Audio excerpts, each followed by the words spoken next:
Inside Story Uganda, real source of political updates.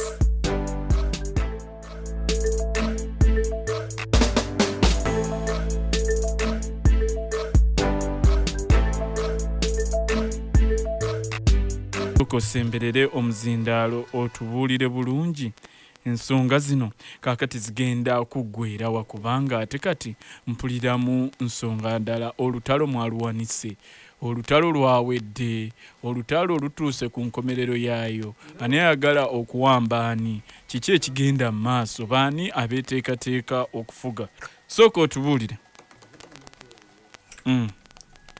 gavumenti zonna bwe zityo bwe zibeera zitya bagamba the government za Uganda zonna ekizisuula zijja nakyo zitya olutuuka. But let me greet my friend Kamala. Kamala hiyo rafiki yangu kutoka Tanzania habari.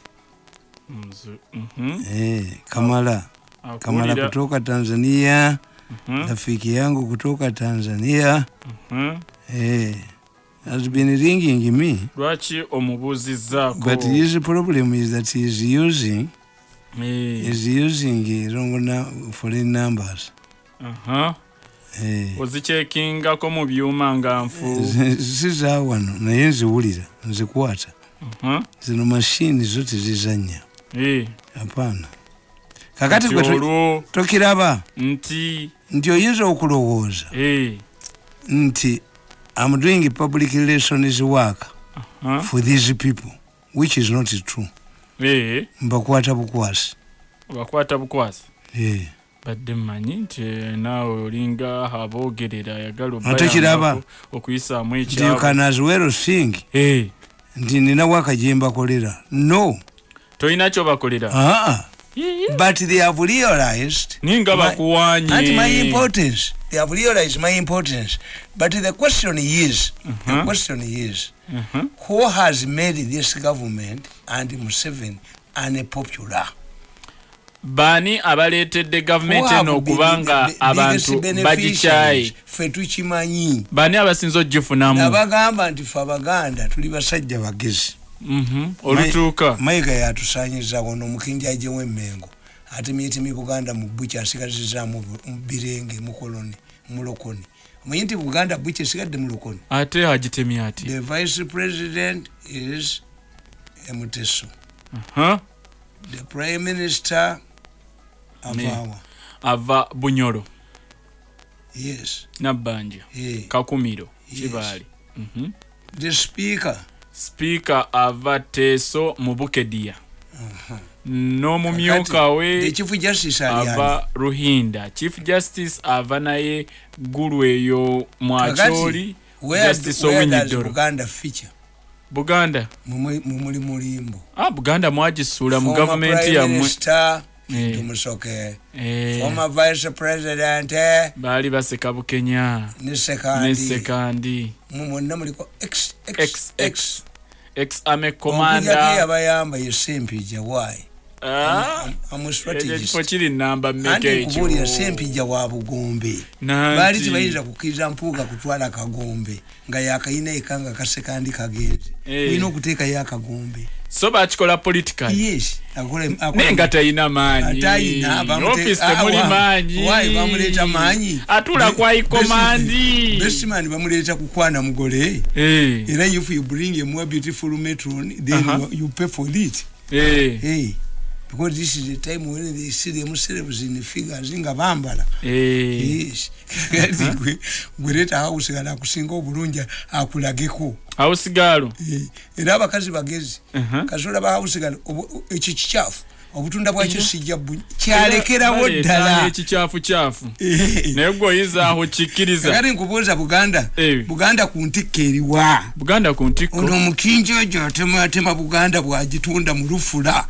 Mubuche ye musigadde mu mulokoni. Ate agitunzewa. Mayiga ina mulokoni. Buganda anti kambabuulize. Oye Katikkiro waffe. Yali akulembedde leta saajo. What did you have previously? Twayina ebifo ebinene mu government kyo birazeewa. What Museveni did, Museveni is very strategic. Nze mubaza Kaduda yanyamba nenkola ne Museveni emyaka 14. I know him. Museveni is very strategic. Yategeera nti bemusudde bw'abalonda except Sempija temujja kuwulira pain. Nti banaatuwa Sempija bwe banaabawa bambiri ekyambadde baani mujja kugamba nti n'olulala mujja kuddamu mu kikole. Kakati what did you do?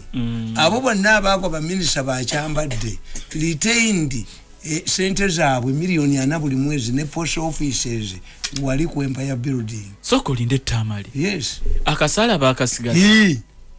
Yes, what do they want? What do they want? Do you see Africans do Ugandans fight over jobs for money?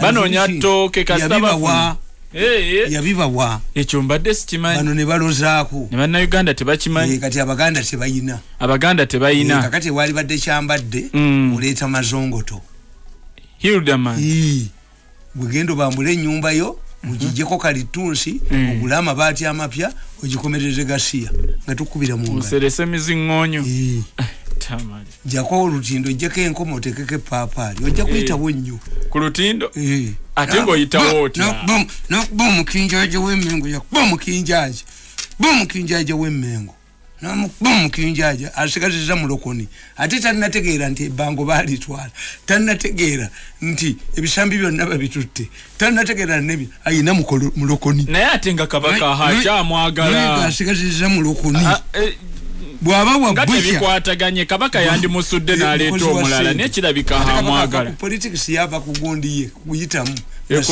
na sente ono mukozi wa sente ono katikiro mukozi wa sente era mukoledde nya n'ebizimbe mu kibuga naye Buganda mu lufula mu bucha ye mulimu mulokoni anaga ekyokubiri Museveni left these factions in his family to fight each other. Yazidekamu deliberately. He never suppressed yene. Dwachi. Tuli dono bwakugantize mufaako ki. Ajje mukube. Nesije kuvaamu. Muchi. Atagenda kuvaamu. Mukalulu. Era muwagira. Alemeka vaamu. Politics is for political takers. You cannot blackmail the money kuba yawasa wamu.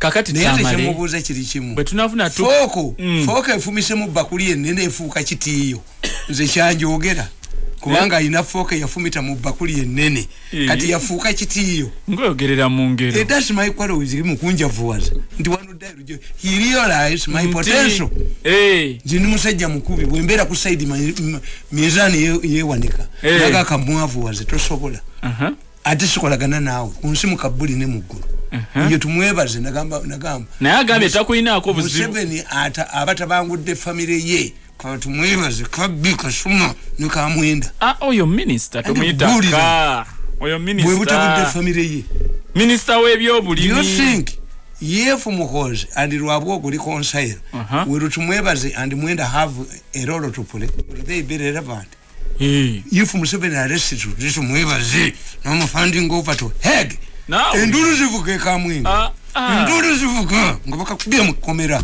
enduru zivuge kamwe but Museveni fears tumwebaze gwe bocha watodiriza tumwebaze abalimba nti muchwezi nze muchwezi gwe muchwezi nze muchwezi Tamale oli muchwezi otya waffe ku kyalo babayita amatale abachwezi mwe bakolanga amayinja mbiraba mu butabo bontu wava matale ekyalo kyewaffe tulina bukunda abachwezi we bawasizanga bukunda kabonera sabachwezi bwalabikira kabonera tuyina kyotera ente z'abachwezi we zayoteranga omuliro tulina kalisizo we zaliranga tuyina lwankoni kyali kibira gye batema emizina ki wanudde my mother yali alima nga ndi ku mugongo gw'ente nga nsibye bubi a man emerged from nowhere omusajja n'alabika with the flames of fire on his head ng'omutwe gubumbujja omuliro baguyitanga matale ng'omusambwa baguyita matale wabonyabonya kitange nga gukutta omusolo ani Mirundi yakukwata omusolo ngati anetta mayate tontwala speed omusambo abakukwata omusolo anetta Tamale yanga mukunyu bayitawo mukunyu mukito musajja yadduka omusolo nayingira mukunyu namugatonkanga ebyo Mirundi namugatonkanga atajja kunkanga sawa matale ekyo gwamukola kakati this man with the flames of fire on his head had adjusted me yagamba nakukyusa yagamba mama wange nti omulangira omusibi obubi omulangira my mother agenda okutunula ngachi omusajja abuliddeyo naye ngo ayina ebigundi ku muliro omuliro nga gubumbujja ku mutwe that was matale omusambo matale eri abakatuliki balikyusa emirundi egi nga balikyusa lwaki ko kajansi na asbestos matale yaliyo kyemirundi matale nga liri mu kkubo lye nga babulira ente ezitambula we yayitanga matale village ye waffe genda obabuuze until recently I went to vote there when nondera kajansi and asbestos kati asbestos bamujjako ne kati matale yalagawa even the Catholic Church was changed several times ngeri mu kkubo lya matale nga tasaaga naye akyaliyo matale bampita wakuzanya lani papa yampa emikisa bampita wakuzanya manyi gende naye ogitabiko otya ejaba matale eja papa tegikonagana Museveni has handled this situation very well as a mature man bombi abalese bajja babisanye a western tefiirwe it is a blessing in this guys in many people in many African countries first families are shunned. Tamale joka naka MTN tuyongereyo nze mpagiron agambye aka MTN kakajoka katono nti Mirundi awagira muhozi does he know this man takumanyi question yajubuziza negwa awagira mumanyi from action sokolinde when you abandoned me out of state house he tried to help me in his community where you blame muhozi he has the influence to tell his father to pay my money era bwe yampisa okugenda ku function ye meeting isaji baddemu ya birthday y'emyaka na munana budget of billions abana bange bambuuza olese eki okomyewo nakimu kaveera how can you donate a toilet paper mu kisibo nga tebannalya nga tubawadde emmere before they rebrand me they must give me money. If I say anybody, mjagala kubolirira wana. If Museveni want to embarrass himself, let him put me in a list of ministers. I will not take it up. Open it. Minataka pesa stake. Waizi wanani? Waziri wanani? Waziri wa biashara mu ministry. Waziri wa biashara. Stake kazi ya serikali. Mimi stake kazi ya serikali. Minataka pesa. Pesa peke yake. I gambled my life 14 years in the state house. Can I gamble the remaining? I'm 65. Nataka pesa, stake kazi ya serikali. Yes. Kati banjogera ko bulungi. Banetaga. Bakwetaga balina rolo je bakwetaga. Kati bakusiga hakazigo. Kati bakimanya ekidoli kyabwe mawulisi ekye yabazali. Bashishe. Tamale. That's the purpose. Why am I becoming a good now? Abo mikwano jo wakolako nabo. Nze siri mwana mutogo bagulira dole. Ninataka pesa peke yake. Hiyo rafiki yangu kutoka Tanzania Kamala. Unasikia mimi Kamala. Mimi nataka pesa gunia pesa peke yake. Kati kyogamba bakuwana balina lolo je bagala okuwa. Kati balina lolo je bagala okunkozesa. You read my book from Bupakas to Kidoli back to Bupakas. Read it. From Bupakas to Kidoli back to Bupakas. Yes. They have a wrong perception of me that I must be a Mupakas always. Ministry. Jirit. Ndabali tapo intimate wangu. Besa simutwe. Bemutireu. Minataka pesa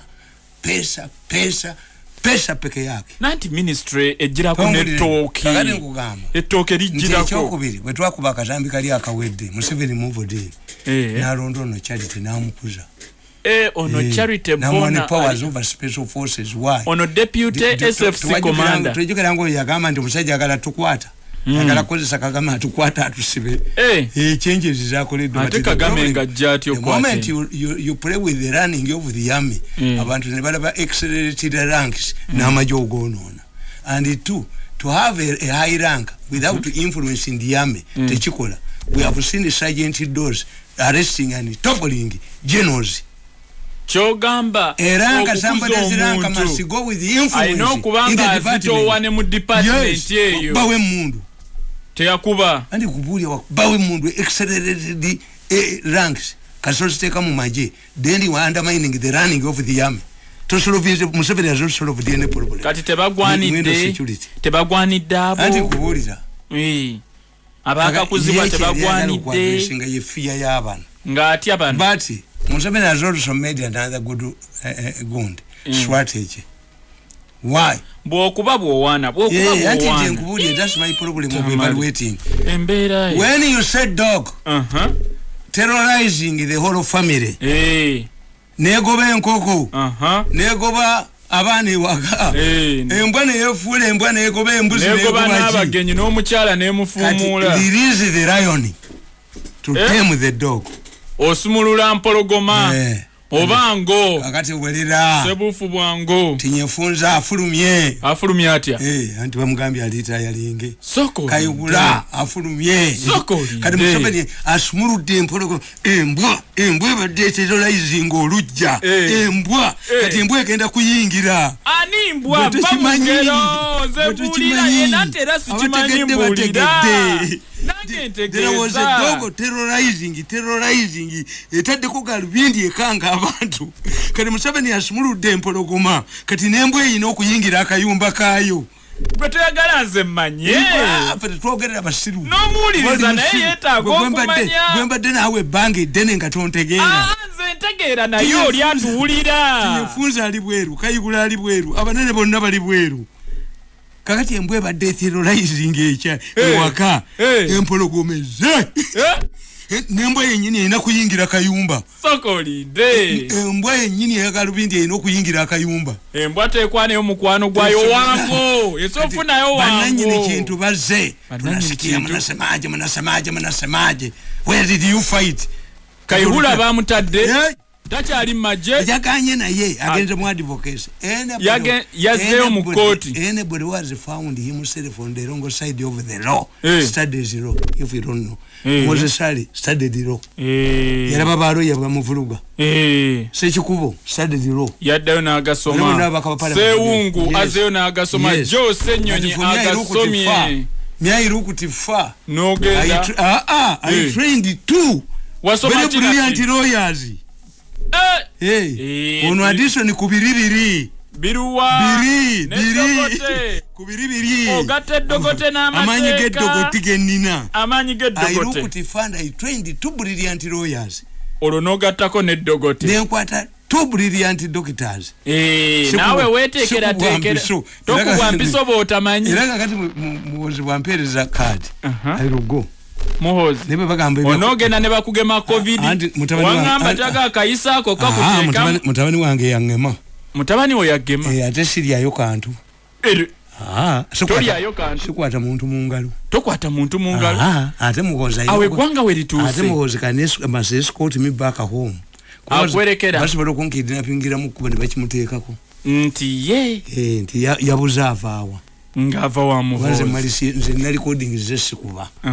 Kandi otegede Museveni kyabakoze. Empologoma bazitadde. Kati awutinyefunza agenda wa. Embwe badde etigomye embwe badde yeyite yamanyi mu lujja. Ina kuyingira kayumba kayo. Tamale. Museveni abala. Museveni is very calculator. Very calculative. Has handled this situation very well. But where my fears is it? Ziruddawa. Kuruno besi. Bebagenda ne confusion yabwe eyo. Kuruno besi je bwatakiyoolawo. Yafirwako mbwa. Ate besi jenga akijjawa. Besi jenga akijjawa. Ayinayo coalition ey'amaanyi. The current beyayina badduka badda mu current situation favors Besigye. Etya. The speaker and deputy speaker were Besigye's children. Banabe. Yes. Speaker ne deputy. Awo sikuwakanya. Mpo chabija nebi. Anita Among ne Thomas Taibu. Two.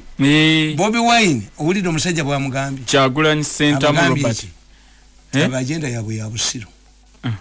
Singa nalimba yingiddemu. Nali sose kuba reforminga. nanti bo gye baagala eyo yakwebereramu. Bobi Wine is doing what Besigye did 10 years ago to quote Europeans to lick their feet. Kubanga abazungu Besigye yabategeera. Abazungu bw'oba okolagana nabo tulina kye tuyita engagement ne regime change. They have not reached the level of regime change. Bakyali ku engagement. Bano bonna babirungi bakandika obali tebasobola kufuna sente mu banka. Okitegedde? Ekyo Bobi Wine akikoze. Baba red card mu 2026 tebakola ki? Nga bwe bazanya akalulu ka 2007 ake Kenya. Bano olaba ukulu nane violating a good. Tetulaba violence. Era today kalulu akakyasinza okubeera ddala Kenya. Tuwanna bana bagenda mu 8 teri aganti. Batya n'okuba ejjinja. Tebali. Batya n'okuba emiggo. Anti baba twale Hague. Obani Uhuru was humble. Why your situation Bobi jazimba naye? Anti yeba mubanjira abantu bate. Bobi Uganda igeze techa is irrelevant. Kakati the alliance is Western Uganda and Teso. What is his numbers? Ate nothing. I've written a book. Guno. Mwenye mu confusion ya mumwendi send. The cost of burying a fake corpse. Ye. The Oranya you were talking about is not the Oranya who died. Now, yes. Oranya Chief Justice yayagala nnyo muzike ng'omukyoli. Era ne bamuzina n'akyoli dance. Tefumu lyaffe limenyese. Woza Oranya n'akyoli. Ulanya. Abamulangu. Read this book. Olanya. Read this book of mine. The cost of buying. Even the man who claims to be Olanya's biological father is not. Nathan Okori. Tamale. Read my book. The cost of burying a fake corpse. Kati bazise mu kyamu. Omanyi okozesa simirizi nyingi. Enanga tayogerera police. Oyo mwogezi wa police. Enanga ina gwayogerera mukwata. Enanga gwafende muhoze enanga tayogerera police. Ogenda mulope wafane muhozi. Enanga tayogerera police. Tamale ototisa tisa. The man who spoke on behalf of the police is Otafire. But Otafire, because he's a smart guy, you do not understand him. There is no minister who can say, I'm not aware like it mwebas. Taliyo. Otafire came up because this man Fred Enanga is not speaking on behalf of the police. In fact, what Enanga said undermined what the police wanted to do. The police, you see, when somebody dies and causes confusion like Oranya, what do? If you have a competent attorney general, don't threaten the people. You create what you call an inquest. You appoint a judge, yes. Baina allegation yeyo tobaka. Kakati inquest bali ba concluding. Uyita bayite. Kakati Museveni taina competitive bundi. Attorney General. Tuina kiriyo wakiwanuka. Oyo lani dikoli. Fronti ya Kalugire yakola ko wa. Atenga muri kukanuka yakola ko wa. Where did Chiwanuka work as a magistrate? Chiwanuka work as a magistrate anywhere. Which cases has he handled? Except the influential peddler. Ni yali mu Kampala Associated Advocates nga bawangula cases nyingi. Abo baloya ba President Museveni. Chiwanuka alinga charity to balance the boat. Naye nga bawangudde cases nyingi za presidential. Balitunda buli kamuka na Tamayengo kakanya. Oyo munna express munno. Express F so oyo munno oyo. Chiwanuka sivine kyetufaanaganya. Tetulina. Ku kakiiko ka Muhoozi akategeka birthday ye Ssentebe. When Bulwada got married in Peter, he rang me several times, even at night. I refused to attend his wedding for fear of meeting Chiwanuka there. Tamale. Yes. Kakati nkubulidde nkugambye to read my book. The cost of burying a fake corpse. Enanga is not speaking on behalf of the police. What the police wanted is what Otafire is saying, and they will do it. Otafire is saying we cannot miss this chance because we are all potential poison victims. I was poisoned 5 times. Yes. I drink a cup of charcoal every morning. That's why my lips are black. Bankolera n'empeke. Nze nali manyi. Lumu smokinga nkola. Nze nali manyi nti emmindi eri gye waŋŋamba mitwe ena ekuddugaza emimwa. Neutralizes obutwa n'obw'omusota. Kubanga ate Lukwago baamuwa bw'amusota bwe yakwatako ekireka. Lukwago ki? Bw'amusota oyo permanent secretary. Eyali permanent secretary wa ministry ya Health. Bwali bwa poisoner. Bwali bw'amusota. Dr. Hasman Lukwago. Ona bw'amusota babunjanjabira Goma. Yewali abajamani ababoma. Tamale mu ggwanga mulimu bamuwa butwa. Kakati gw'ogamba otya nti tewaliiwo mmese mu nnyumba nga mulimu akamaso. Kakati Otafiire is a smart guy, very smart. Otafiire is insisting that these people should go and give the police evidence to side. But Enanga does not get instructions from side. Enanga gets information from a non-police institution and will expose him on recordings. If he should get instructions, if you are talking about side, talk to the side director. Bobi yogera ku CID. CID director. How many times has this Enanga talk to the side director? Ask him. Tebogera. Abijawa.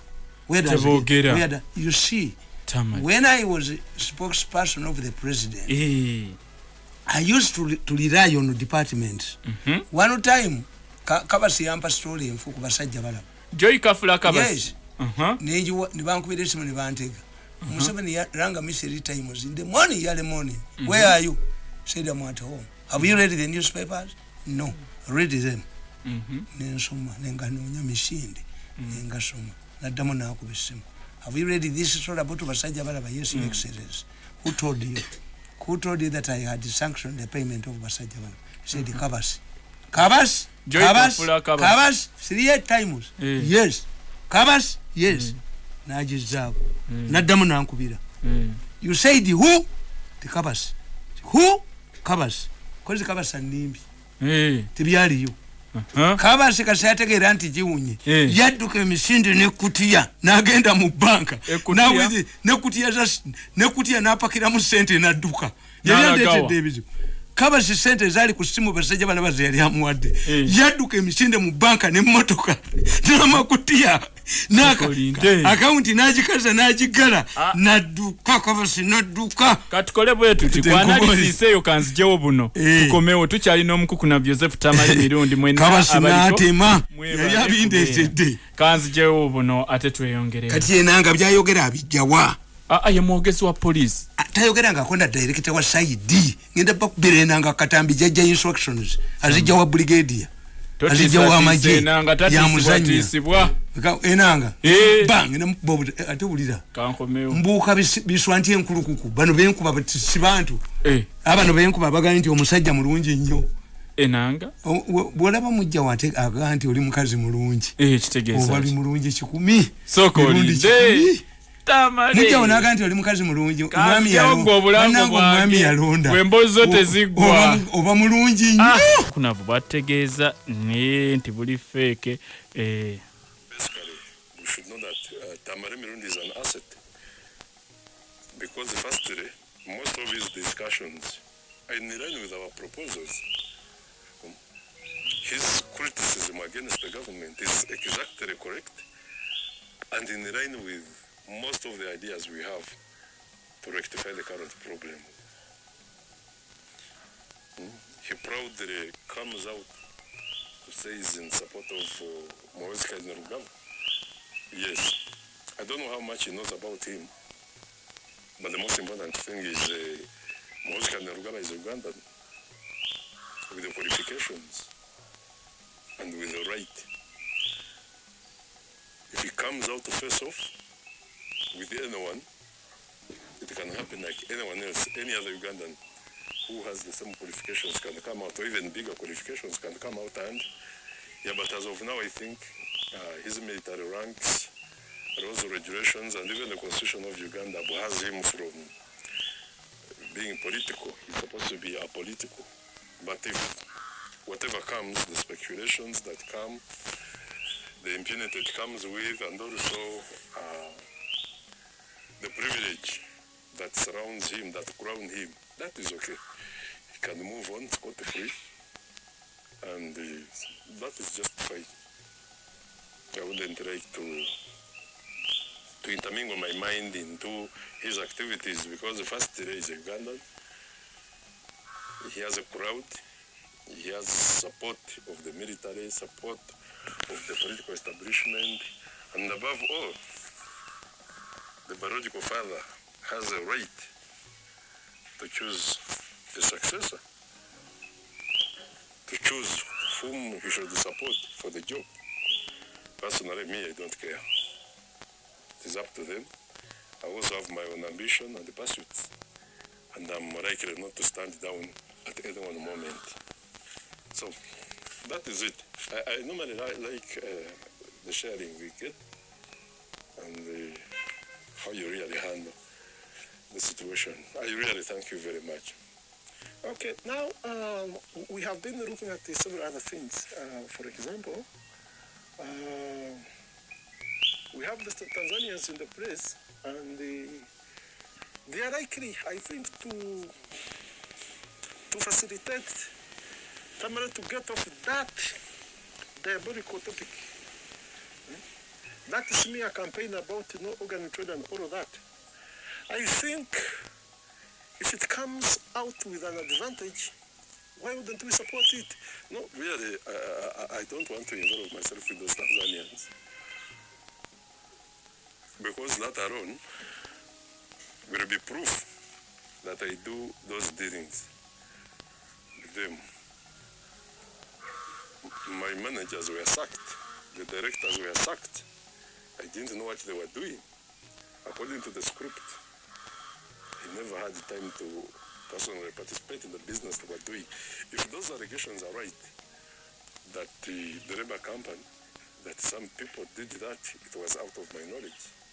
I never knew about it. And at least I have not got any solid proof of such a thing. But at least what I believe in, like any other companies, with inevitable misfortunes, some people die on job because they've gone to a foreign land in a foreign culture, and when they look at the thing and how things really happen, you see that some people also have their own cultural background. So when they mix and they fail to blend together, there is a conflict, and it is normally within the domestic confines. So the one who commands the atmosphere, or that confine, actually takes an upper hand. And when you look at the laws of those countries, where enslavement is part of the law, is part of the Sharia, and what the punishments given to slaves, they can defend themselves in court. So when somebody is killed, they die for those reasons. And ever since I realized that I got the details about such information, I had to give it up. I had to close the company completely. Now, whichever other businesses that really happen, it should be other people. I'm not involved at all. My hands are very clean. And the same, you listen to what I'm telling you is exactly what I told those people. It might defense, and nothing has been proven otherwise. So it is spot on, and that is exactly what it is. So the rest is hocus pocus. I don't need to overindulge myself in those things. That is really very brilliant. So now the corrective of the whole thing is that let us try to reorganize ourselves and have a centralized focus. I think that centralized focus is going to help us to maneuver over such obstacles, because these obstacles are a must. When you start a political journey, a business journey, obstacles are inevitable. They are always present. So let us try and shed a light ahead of us. I believe it can really help. Tamale Mirundi has no problem. And actually, if there is anybody who ever wishes to hunt down this man, should be taken to a mental asylum. I don't see any problem this man ever causes to anyone, but want to rectify things that appear to be the dark He tries to shine a light where there is darkness, and that is all he does. I believe in you. And actually, anybody whoever tried to suggest that Tamale Mirundi be hard, I would personally go for that person. Because Tamale is a very genuine person. I know there are some factors I could not defend myself before him. That's why most of the time he doesn't really believe that I have no problem with him. He still believes I'm the one who destroyed his life. He believes if I was misled and made a decision, that decision must have happened once and never again. But the man has carried on a fight as if every time were conspiring to destroy him, which is really not true at all. Of course, we all know it is not true. But whoever tells him that it's not true, I'm not interested in any fight with him. Nobody. So, those are the... Buganda eri kunti kunga abana babo bakabira wala. Omwana oyo mwegendereze. Ayinza okubanga ava Tanzania nga si wawa.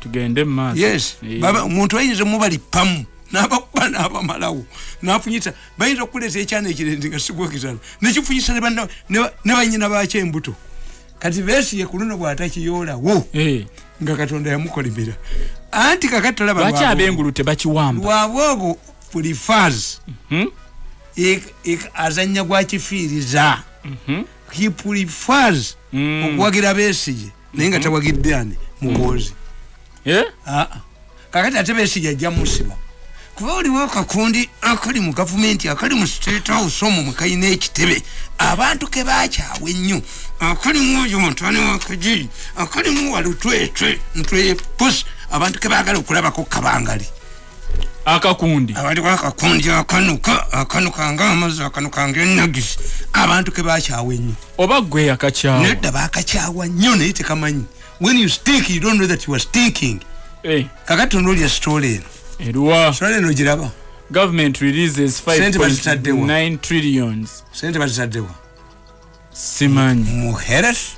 Agriculture, local government. Agriculture mulikana kanuka ne Museveni na yandisa pointinga. Atati ya. Akusajja kanyaga buli wamu none kanyaga kamukolera ki. Atana kabatisa mukase kabatisa banda kama yino bagolo libengoyi nkanukisa kepanka kumuchwezi yenyini nkabiro twero nane nkanukisa olutalo lubadde lw'abachwezi embuka chwezi kabalimba kabagolera n'engoyi ne kabaga toyamba lwoluka akati kabalimba mbuka nze muchwezi amuderiyo muchwezi gwe muchwezi nze muchwezi Tamale kagandi laba badde manyi ojirabe no ministers batadde mu sente akatambi kagambye katya nti tutereze ebyobulamu tutereze ebyenjigiriza kubanga abantu bwe babeera ng'ebyenjigiriza bitambula bulungi n'eggwanga lisobola okutereera akatabo kano wakawandiika nga 25 November omwaka 2013 this is a personal gift to myself to mark my birthday bwagamba mu 2013 bakawandiika story dwachi ekwataganye n'akatambi kova otuzanyira wano awo winjagala akatabo kano kaliko bakaita how Mbabazi plotted his failed coup. When you want to defeat a revolutionary, what do? You force him to undo his early achievements. Olunata wakabali muziba nyindo. Museveni innovation zakoze zonna agriculture, modernizing agriculture, kuba ayoza n'ateeka mu ttaka. N'ateeka mu health, yasinza okukola health facilities. Bagambye. Ate agabigadde gavuddeyo. Katono nnyo Tamale. Kalira ku cancer ne gajja. Baba bayinamu tawulidde nti honorables. Parliament yabo. Be babaleeta. Kyobula Namboze ne Baluzunga ne Segona basirise. Be babaleeta. Aisha Kabanda yalimu emirundi mingi nava ku Museveni nagenda mwabo yeyisemu minority report yali yani yali Aisha Kabanda zemba mai kucho kugoba zake kakati mumbereyo katonoko ogambye 5.9 trillion basi ndisene mu local government kati ulira local government yayogeddwa naye akatabo kano bayinzo ganti nkawandise kati mukanonya kabiri 13 kakadi ulira destroying the heart of government. Mbabazi yakozesa kitita psychical okutta omutima gwa government ne nabano kyebalimu era sente jizira bajirira muri munda. These people are running the government where and the media naye ate beewakanye nti tebalina buyinza anti bakugambye tebaagala kusuula Museveni naye ekintu Museveni kyamulemerera.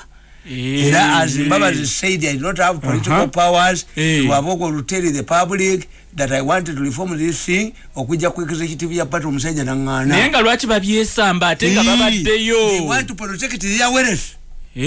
Omusajja omuganda bwakuta tewali awo wayogerera tewali latu tewali ki kati bwabanga kuse bulungi omwadde enkoko naga nti olubuto olutandise okwekyanga n'aluwulira n'asaba nti akakumbi bannange n'obudde bwewerekedde kangende baba muwerekera naga nti munkomye enyanguwe munkomye awo kumpi you a burden now ayagala kwevumba nsiko ye yakusedda kati kye kiriwo wano abakuse Museveni baagala omusuula abakusizza Fatawa. I'm waiting these shameless people for 9 years. Namange temwina kemumuwadde. Ntukalondobi aje wangi. Museveni has appointed him minister. Mukubira wesase mutwe. You bring an appointment letter. I shoot you in the head. Mimi nataka pesa peke yake. Take kazi ya serikali. Abantu kyebalwanira gwatecho tiraka abantu. Ndemu vanfulo mpaka siwabwe ekidoli kyabwe mawulisi eche abazali abademba niyemu bashishemu. No, mnati ekidoli. Amunati mobile toyi. Tamale kakana. Mimi nataka pesa. Tugende maso tusomere obudde bujagenda. Minister of Education. I pointed out in my area submission that anybody who wants to defeat a revolutionary forces him to undo his earlier achievements. This is why Amama Mbabazi and his team targeted the Minister of Education. In order to undermine universal primary education, they ensured that the teachers were always incited to stage strikes. Era Museveni wakolera ebizibu. Oyo mukazi vice president yomukubayo nona yalimu education. Yalimu minister education. Mbabazi yagamba kumuyingo. Do you know that you are not a minister? Ngoyo mukazi adukira wa Mbabazi. Buli kaseera. Nanti era omukazi yali cabinet minister. Ne bamumma kadi ye naalemu. Museveni vice way independent. Do you know it? Jessica Alupo Epel. Independent. Yes. Tulaba focus odoyiwe yekwekanga embomu kera guligeri manya gundi. Ono yagabanga kandi. Ono tango doi professor oyo professor nati ulira bamutwali makereba tayebwa nakanga abantu nakanga kati aweshimukira ngambo bamukubani bakukakanya professor andi kakati professor gwe ya makadi ye vice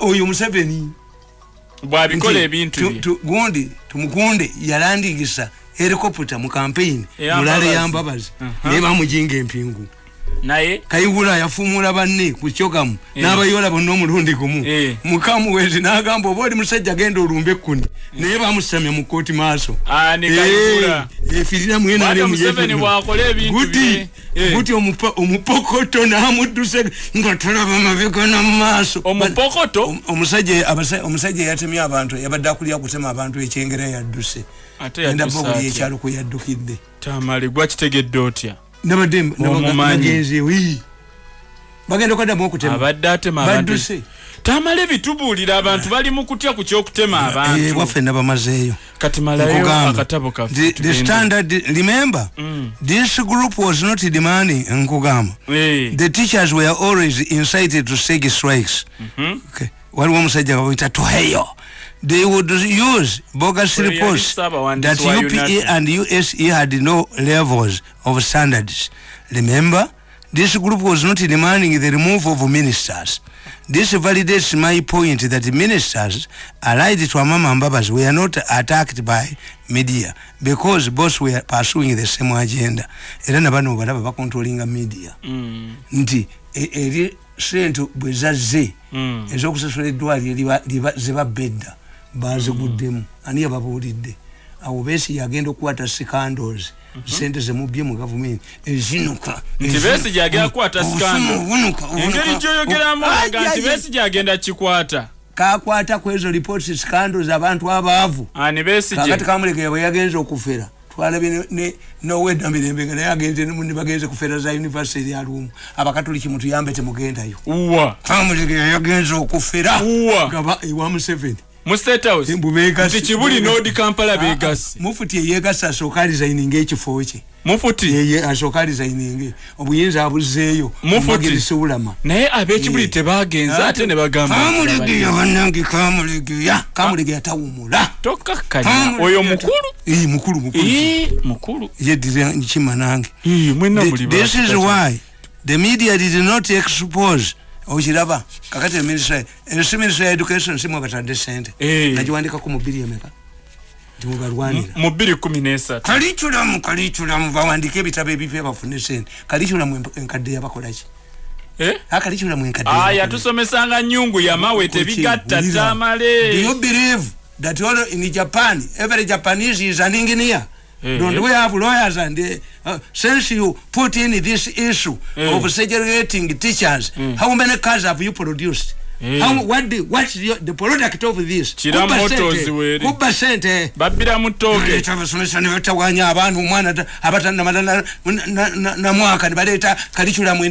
You play around with this education because your children are not here. You are playing with education because your children are not here. But a country, you will go, another person will come and restore sanity in education. We shall go back to our high education standards. Obalangidde. And this told them bakugambye nti oyo musajja muzibu. Ne nkugamba local government. Education ogirabye. Ndi education mwe bazanyira. Nkugamba Ministry of Health teri wawo. Weri bajogera ku musente zabo. Yino musente ezagidwa mu Daily Monitor ne Mirundi ali predictive. Byawandika byonna New Vision. Akatabonda kabandika ddi 2013 ati uli abwe ndayogera ku Ministry ya Health. The ministry also because the Ministry of Health also became a target because of its importance to society. And any politician would ensure that he establishes a strong network in such an institution because of its role in service delivery. However, Mbabazi did not want such a ministry to perform better because he was using Sagi Corporation to undermine Museveni. Wanted them for negative reasons. This means that his team targeted the ministry to undermine service delivery. Even here, the biased media was used to distort information on the performance of Ministry of Health. The national media group, for example, was used to play this role. The national television, almost on a daily basis, had been highlighting stories on the state of health sector that are intended to put the president in a bad shape. Negative stories about the Ministry of Health took center stage. The trick was that they always pick a poor attended hospital, health center or clinic as a showcase to demonstrate the worst state of health care facilities.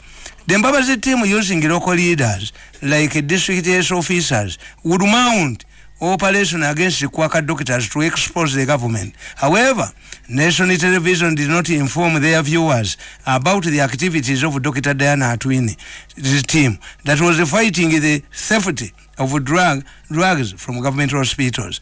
It is amazing that Parliament at one time suggested that the Diana team be scrapped in spite of its achievements. When President Yoweri Museveni directed the Ministry of Health to mark government drugs, the presidency directive did not receive coverage in the media. The president directed the then permanent secretary Nanono to effect his directive. However, she refused because she was part of the Mbabazi sabotaging scheme. The national television media team claimed that a woman had delivered with the assistance from midwives using light from a mobile set called Katoke. These were not only lies, but just trust. No medical doctor could carry out a risk delivery on Katochi. I challenged the media, the nation, the national television through the public service. Okitegedde. Munchitegedde nti yaherefe. Bajjangayo ebijamu ebyaliyo. Local government realizing that the Ministry of Local Government is in charge of the district and municipalities. Mbabazi planted this group to undermine the ministry. Bogus ratings were done by the New Vision Kabushenga to make their agents appear to be the best performers. It's not surprising that the companies that are contracting markets under the Ministry of Local Government belong to Mbabazi's list. The markets are also made by riots. A lot of money had been stolen from this ministry and sent to the Mbabazi campaign fund, like elsewhere. Some money funding which was raised to fundraise the New Vision, including that of National Security Fund, find its way immediate out of the New Vision coffers. Kabusengo nkubanja ne korobya. Sigaza dakika 5 tulabinga tukikala kino. Kwebaza okubeera ngo badde na olwaleero. Kabusengo lyavu molu ebase ya mujjasirongo. Okujjo yagira mu stocks ngirive wa pike. Korobya lyavu molu nakulere okusime byolundi nokumawulire nankuba. Milioni 10 otuto ozena mutego mu family. Sijja basonyo. Tuzaida chikanga 5 tupewa mukukuna nti the mark nkugamba nti campaign fund actually many town clerks belong to the Mbabazi team. However, his attempts to send a permanent secretary to the ministry was foiled. Mbabazi influenced the appointment of permanent secretaries to the key ministries through the public service. Akulu used their influence to malign some candidates who were not pro Amama Mbabazi. A certain House female official also sent reports that the president wanted those Mbabazi agents appointed permanent secretaries. However, the plot failed and Mbabazi moved on to Kampala State Authority. The State Authority also became a target. Nakano, Katabani Kakaji, Mbukaine Biapa Bibirima, Bijayo, Bajaj, Kasaja Kujoye Biape, Jayu, Wanga Kajiji Chitau, Babanga Azaliwa Nekurubia, Ebiapo Vina. Soko kono katoli kana akebitiko watunda bilioni 2 munsa ngaba tutubenda ku bakwasa mutwe nkugamba. The state authorities also became a target because there were over 2 million voters in the city. Secondly, the state authorities nakanubwe kana akafikete akaumba tutu akali mu Kampala kabano oyo minister nikasula minister kabuye chofa togabi ata hizo chulo sura government nabali nakonja ka banka fulumye nze ndi gulevu siza kofi nitasola kunza nyirako temujja kubba mudduke kati munnonya era munkomyewo obuntu bwange bwe nekoledde mu mirembe nga mwansuulawo era abantu babukube ndi musiru bakuba nyabo kati baba nabange mwampaaki mu myaka 14 ndabali nnyo wange n'obwa minister mu benyondo mutwe what if is a problem ne lwaki balimbye nti Kibuli yagenze nga tiyabaddeyo kamulegeyo nedda bamukule bane bakudde president nsanyukira nnyo abamukula sente zijjako mu bantu bawayiriza Kibuli nti yagenze ate Kibuli tenali n'abakristayo nga bagenze nga Kazimba agenze oyo yanonyeyo za university abakatuliki mutuyambe temugenda semwogerere tuyambe togenda bakatuliki tebagendera mu nsindikagano abakatuliki musikole ngo munyugwensi naye nasanyuseeko abantu bano bo bakuba bategeera walira yalabiseko mu mawulire tewabanga wo mu history ya Anglican Church omulabirizi w'ennamirembe nasaanikirwa w'ennakasero kakulubya ke kabadde kabikola ibyo nakulu ngera kakuba ababbi bettaka bali walwalira ababbi bagonde bali walwalira obwenzi buli walwalira nayo kafumu akasemba Tamale ate sebote endagaano ye mmwanyi eno eriwa eresewo obuzibu gye bawadde Pinati omuyitale Vinci Company arrest yowa Attorney General arrest yowa Solicitor General arrest those who deal with the law. Which agreement is there? Bajibaze batia. Anti takubulira. Ba minister batia. Nino mwana bamuyita Lebengula. Mirundi Lebengula. Lebengula kabaka wabatebere. Omutaputa yamukolera endagaano enfu. Ensini bagitwala. Abali awo ekiro omumisa najja namugamba. Nti endagaano gye bakozeyo gimanyi. Ensi yo giwadde Queen Victoria. Koye. Namuyita. Nayita omutaputa. Namusalako omutwe.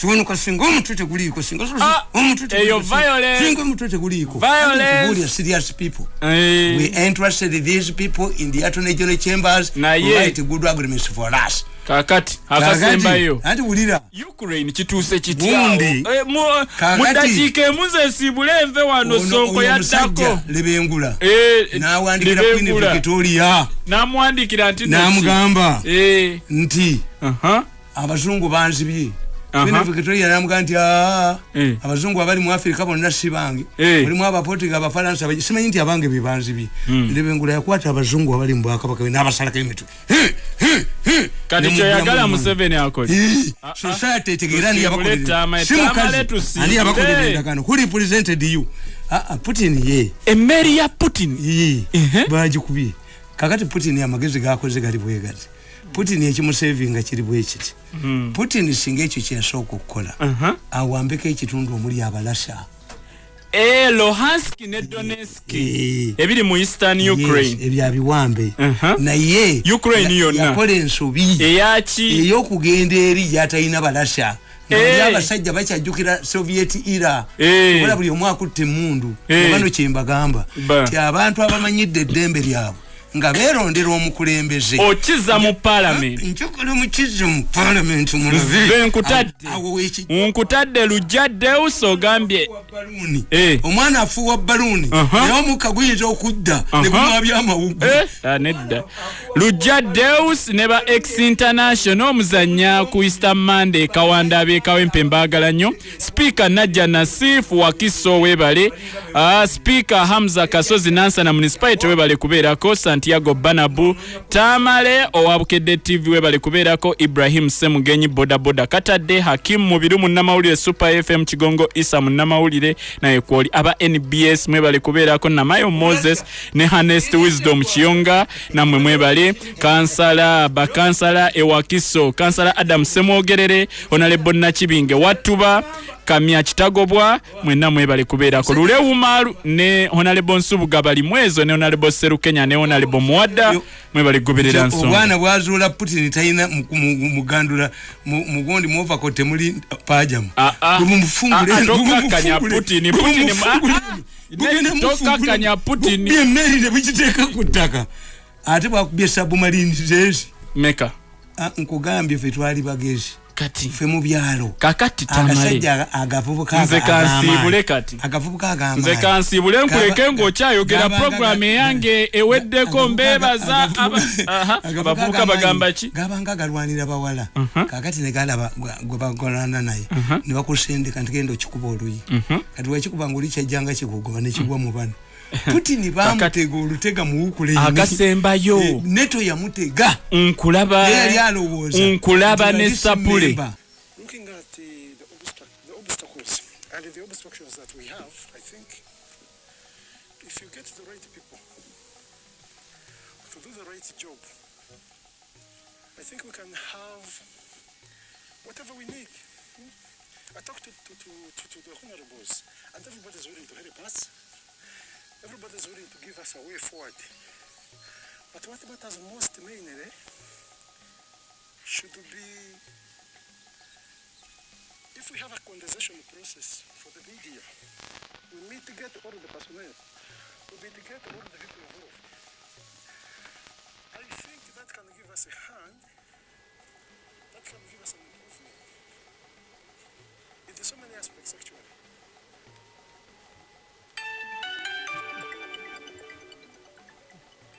Musamu katonyeze mwenda Pearl of Africa FM kula lyogwe omuntu wa bulijjo kyagenda dda maaso ne program The Patriot mwoyo gwa ggwanga.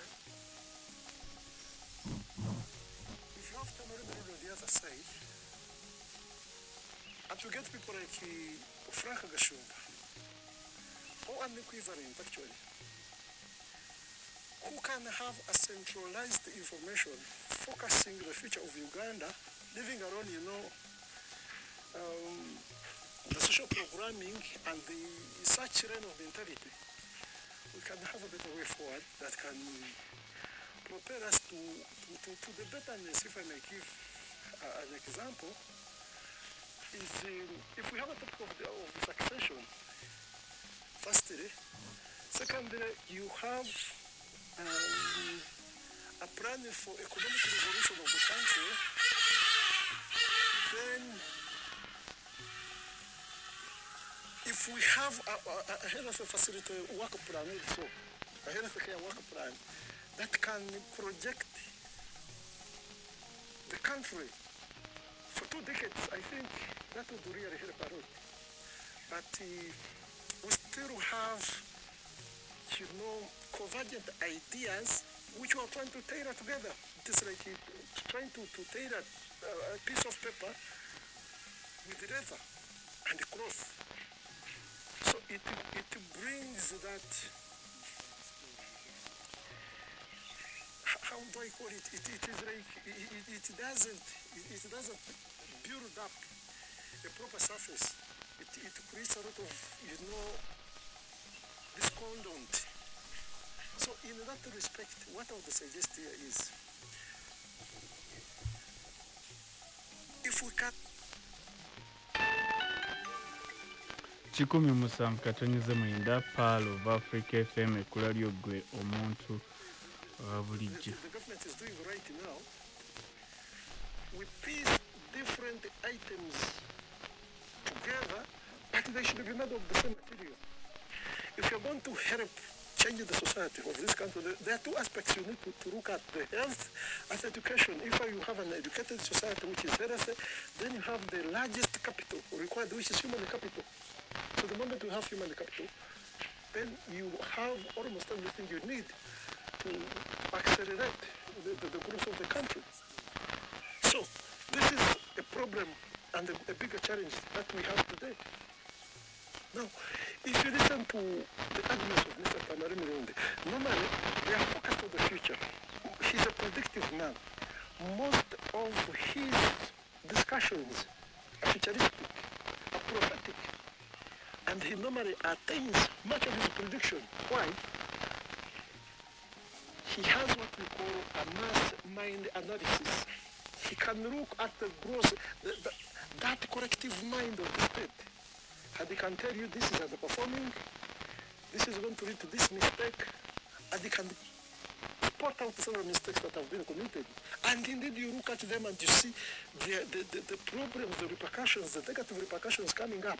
When you try to match with their causes, you find it is all about ineptness of the individuals sitting in the positions of government. And do we have a particular medicine for that? Not yet, because we don't have mind-oriented people who are given roles in this government. And I think that is what the greatest challenge is. Actually, that is why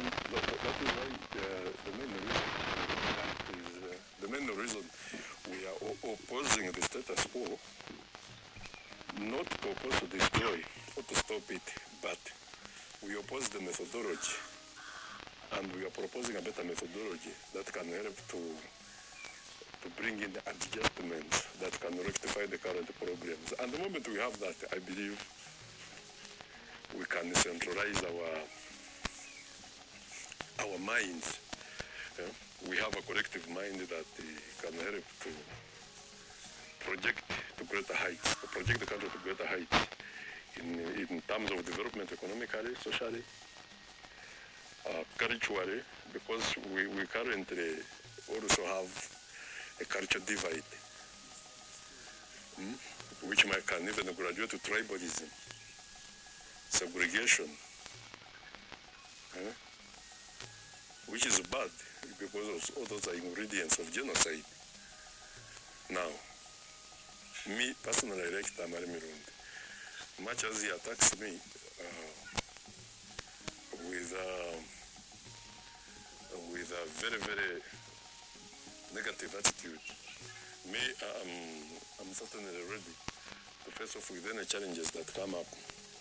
And I believe together as a team, if we can manipulate the situations available, not in a way to attain selfish goals, but to have a common goal, a common way for the people of Uganda. If these changes can help to strengthen or to reroute this regime, strengthen it, and give it a brighter future. No matter what I dislike about Tamale is when he comes out to say that I want to overthrow my father-in-law, which is not good, because it is not correct. Having a divergent voice which complements and supplements what is available today is not deliberate opposition. Some people are even framing me that actually I'm people power. But why would I join such people? If I was to become people power, actually, I would turn them into a tool that I would use to plant a seed of positivity, not such a negative crusade like they appear to be, a destructive, a volatile crusade. I wouldn't need something in any way. So, by the look of things, I think. Omuliriza kansooke nzijewo obulango buno tutandikire awo.